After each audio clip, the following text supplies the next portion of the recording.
Assalamualaikum warahmatullahi wabarakatuh. Salam sejahtera bagi kita semua. Om Swastiastu, salam kebajikan, Namo Buddhaya. Selamat malam.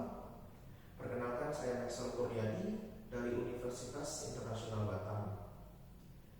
Hari ini saya akan menjelaskan tentang tipologi tindak pidana pencucian uang dan pendanaan terorisme pada perbankan. Sebelum kita mulai pada topik hari ini, izinkan saya untuk menceritakan sedikit tentang asal-usul tindak pidana pencucian uang. Jadi, kata-kata tindak pidana pencucian uang berasal dari pada tahun 1930, yang mana terdapat sebuah gangster terbesar di Amerika yang bernama Al Capone. Al Capone menggunakan seorang angkutan yang bernama Meyer Lansky untuk membeli sebuah perusahaan pencuci pakaian dengan menggunakan uang haram hasil dari tindak pidana Al Capone tersebut. Dan hasil atau perolehan dari perusahaan pencucian uang tersebut, yang mana menjadi uang bersih dalam tanda kutip, digunakan kembali oleh Al Capone untuk sebagai pembiayaan tindak pidananya, dan hal ini terus berlanjut sehingga pada saat itu istilah money laundering atau disebut sebagai pencucian uang pun muncul dan digunakan hingga saat ini.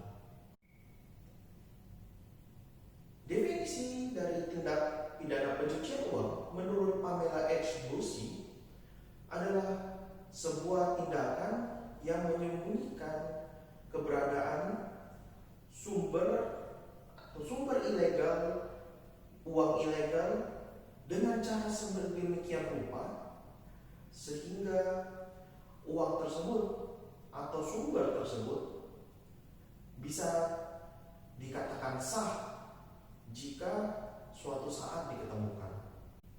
Dan pada Undang-Undang Nomor 8 Tahun 2010 dijelaskan bahwa tindak pidana pencucian uang adalah segala perbuatan yang memenuhi unsur tindak pidana seperti penyuapan, narkotika, korupsi, penyelundupan tenaga kerja, penyelundupan imigran di bidang perbankan, perasuransian, pasar modal, penculikan, penyelundupan, penipuan, prostitusi, terorisme, dan lain banyaknya lagi. Dan apa itu pendanaan terorisme? Pendanaan terorisme adalah segala sebuah perbuatan yang meminjamkan, membiayai, atau menyalurkan dana baik langsung atau tidak langsung dengan tujuan untuk mendanai kegiatan terorisme, organisasi teroris maupun teroris. Kenapa hal ini penting bagi kita, khususnya pada perbankan dan para bankers? Pada Undang-Undang Nomor 10 Tahun 1998 mengatakan bahwa bank adalah sebuah badan usaha yang berfungsi untuk menghimpun dana masyarakat dalam bentuk simpanan dan menyalurkan dana tersebut dalam bentuk kredit. Karena bank merupakan salah satu dari penyedia jasa keuangan, tentu hal ini sangat rentan bagi bank untuk dijadikan sebagai media dalam pencucian uang maupun pendanaan terorisme. Oleh karena itu, mari kita memasuki tentang tipologi tindak pidana pencucian uang dan juga pendanaan terorisme. Pada dasarnya, tipologi tersebut diatur pada SEOJK nomor 32 SEOJK 03 tahun 2017. Pada prinsip dasarnya, tindak pidana pencucian uang itu terbagi menjadi 3 prosesnya, yaitu placement atau disebut sebagai penempatan, layering atau pemisahan, dan integration atau penggunaan harta. Nah, dari sini saya akan menjelaskan satu persatu. Pertama adalah placement. yang mana menempatkan uang hasil tindak pidana ke dalam sistem finansial atau disebut sebagai financial system. Nah, financial system ini ada di dalam sebuah penyedia jasa keuangan, salah satunya adalah bank. Sebagai contoh, si A menempatkan hasil tindak pidananya ke bank Happen dalam bentuk tabungan maupun deposito. Lanjut yang kedua adalah pemisahan atau layering. Nah, layering ini adalah memisahkan transaksi hasil tindak pidana tersebut dan mentransferkannya kembali ke dalam bank yang telah ada di tempat penempatannya. Contohnya adalah si A dari bank Happen ada penempatan sebesar 1M, itu ditransfer dipecah-pecah ke bank Bocuan dan juga ke bank AP. Nah, dan masing-masing bank tersebut anggapan tadi nominalnya adalah 1 miliar, itu dipecah menjadi 2 menjadi 5 juta, dilakukan penempatan deposito dalam jangka waktu 1 tahun. Kemudian 1 tahun kemudian hasil dari deposito tersebut akan dibalikan kembali ke bank Happen. Dan yang ketiga adalah integration. Itu adalah penggunaan hasil tindak pidana untuk membeli sebuah perusahaan atau kegiatan usaha lainnya. Contoh, si A membeli sebuah restoran Korean barbecue atau salon dan juga tour travel dari hasil tindak pidana tersebut. Nah, karena dia sudah membeli 3 perusahaan tersebut dengan hasil tindak pidananya,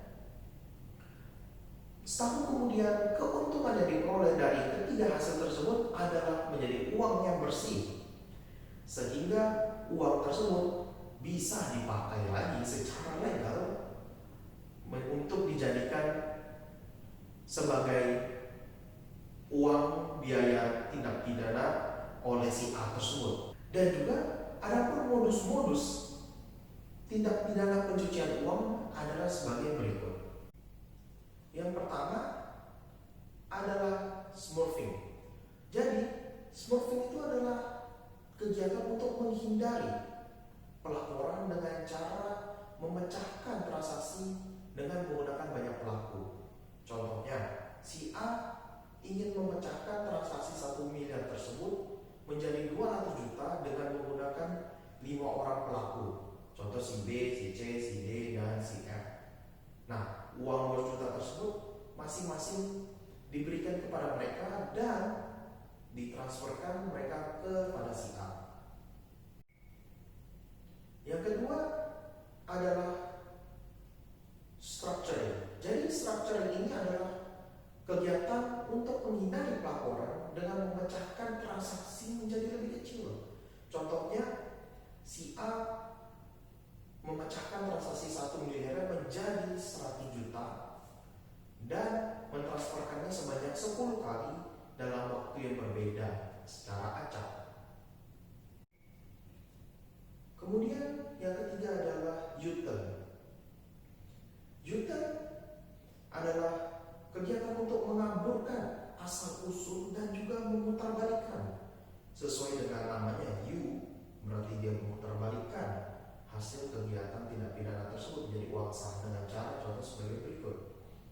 Si A dari bank Happen dia memecahkan 2 transaksi ke bank Apit dan bank Bocuan untuk melakukan deposito masing-masing 500 juta kepada bank tersebut selama 1 tahun. Nah, dan 1 tahun kemudian hasil dari deposito dari bank Bocuan dan bank Apit itu cair dan ditransferkan kembali ke bank Happen dengan catatan bahwa merupakan dari hasil deposito dari bank-bank tersebut. Kuku smurfing adalah juga kegiatan yang mengaburkan asal usul dengan mentransferkannya ke pihak ketiga yang menunggu pengiriman dana dari luar negeri tanpa mengetahui bahwa dana tersebut adalah merupakan dari tindak pidana kejahatan. Sebagai contoh adalah Si A menyewa apartemen di Australia milik si B. Nah, si A tersebut membayar uang sewa kepada si B. Si B menerimanya uang sewa tersebut tanpa mengetahui bahwa uang tersebut adalah hasil tindak pidana oleh si A. Berikutnya adalah pembelian aset atau pembelian barang mewah. Nah, pada pembelian aset atau pembelian barang mewah ini adalah kegiatan yang dilakukan untuk mengkaburkan dana tersebut dan juga tanpa melalui sistem keuangan. Contohnya si A membeli mobil mewah deh, contohnya seperti Ferrari dia beli, atau dia beli rumah mewah secara cash tunai dengan hasil tindak pidana tersebut tanpa melalui perantara orang lain atau melalui perbankan atau bank lain. Yang keenam adalah barter. Jadi barter ini menghindari penggunaan uang sehingga tidak terlacak oleh sistem keuangan. Contohnya, daripada si A menerima hasil tindak pidana dalam bentuk uang, dia lebih senang menerima dalam bentuk aset seperti rumah. Jadi dia bisa barter rumah tersebut dengan mobil atau helikopter atau pesawat sesuai dengan keinginannya. Jadi tidak ada penggunaan uang di dalam barter tersebut sehingga tidak terlacak oleh sistem keuangan. Yang berikutnya juga adalah underground banking. Underground banking ini adalah pengiriman uang melalui jasa informal atas dasar kepercayaan. Selanjutnya ada juga penggunaan pihak ketiga. Jadi penggunaan pihak ketiga ini tujuannya untuk mengkaburkan pemilik dari hasil tindak pidana tersebut dengan cara menggunakan para pihak ketiga. Contohnya si A menggunakan si B, si C, dan si D.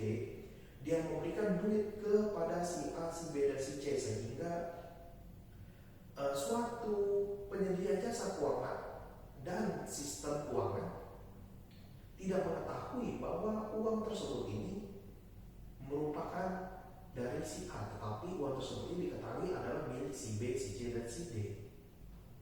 Dan berikutnya juga ada namanya mingling. Jadi mingling itu adalah penggabungan hasil tindak pidana dengan kekayaan atau hasil perolehan bisnisnya. Jadi dia misalnya dia memiliki sebuah usaha dan hasil tindak pidananya tersebut dimasukkan ke dalam sebuah perusahaan tersebut dan dijadikan sebagai keuntungan sehingga tidak terlacak atau mengkaburkan jejak oleh hasil tindak pidana pencucian uang tersebut. Dan yang terakhir dari modus tindak pidana pencucian uang adalah penggunaan identitas palsu. Hal ini sering kali digunakan oleh tindak pidana pencucian palsu dengan mencantumkan identitas yang tidak sesuai dengan kebenarannya serta memasukkan uang hasil dari tindak pidana tersebut ke dalamnya sehingga penyedia jasa keuangan tidak mengetahui siapa sebenarnya pengguna itu. Contoh paling simpel adalah menggunakan KTP palsu atau identitas palsu lainnya sehingga uang yang ditransferkan pun dianggap sebagai uang yang sah walaupun itu pun ketahuan pada akhirnya merupakan sebagai tindak pidana pencucian uang, akan tetapi bank tidak akan mengetahui siapa pelakunya dikarenakan menggunakan identitas palsu tersebut. Dan dari pendanaan terorisme adalah merupakan sebuah kegiatan yang bertujuan untuk mendanai meminjamkan ke organisasi teroris atau ke sebuah kegiatan terorisme dan atau ke teroris. Dan juga pada modus-modus tindak pidana pencucian uang ini tentunya juga dapat dikombinasikan sebagai halnya pada U-turn dan pemakai rekening palsu dan juga bisa dikombinasikan satu sama lain. Dan akan tetapi pada dasarnya mereka modus-modus tersebut tetap mengacu kepada 3 prinsip dasar tadi, yaitu placement, transferring, and integration. Nah, oleh sebab itu Pentingnya pada penyedia jasa keuangan, khususnya pada bank, untuk melakukan know your customer, yaitu adalah sebuah tindakan untuk mengetahui lebih dalam tentang customer-nya, serta melakukan customer due diligence dan enhanced due diligence, yang mana untuk memastikan tujuan uang tersebut dan sumber dana yang didapatkannya. Demikian